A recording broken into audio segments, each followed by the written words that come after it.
Hello everyone, শিক্ষা সফরে block 5-3-তে থাকছে সকল বন্ধুবান্ধবী মিলে হাতের কবজি ডুবিয়ে খাওয়া দাওয়া, লটারি খেলার ব্যবস্থা, তারপর সকল বন্ধুবান্ধবী মিলে নাচ গান করতে করতে কলেজে আসা। তো চলুন আজকের ভিডিও শুরু করা যাক।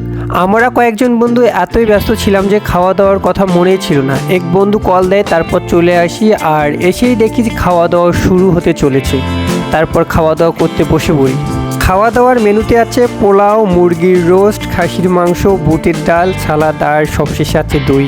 খাওয়া দাওয়া শেষে শুরু হয় খুবই মজাদার লটারি খেলা। মজাদার লটারি খেলা বলার কারণ হচ্ছে লটারিতে পুরস্কারগুলো মেয়েদের ব্যবহৃত কিছু জিনিসপত্র, যেমন আয়না, চিরুনি, ও ছেলেদের ব্যবহৃত কিছু জিনিসপত্র এবং বই, খাতা, কলম ইত্যাদি। যার ভাগ্যে যে পুরস্কার পড়বে তাকে সেটাই নিতে হবে। 100 জন শিক্ষার্থীদের মধ্যে লটারি খেলা হয়। পুরস্কার পায় 20 জন। এই 20 জনের মধ্যে আমিও একজন ভাগ্যবান। আমি লটারিতে পুরস্কার হিসেবে পাই একটি কলম।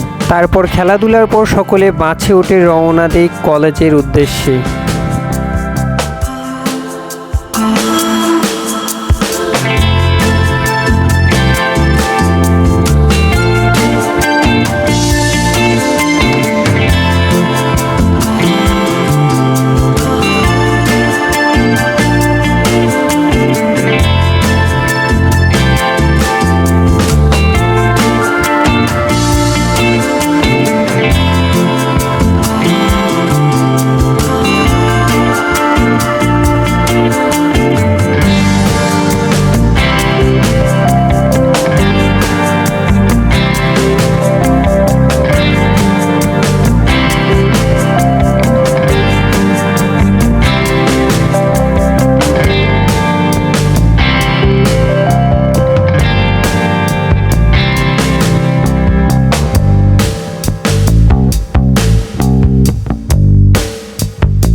শিক্ষা সফরের ব্লগ আজ এখানে শেষ করছি। ধন্যবাদ সবাইকে, সকলে ভালো থাকবেন।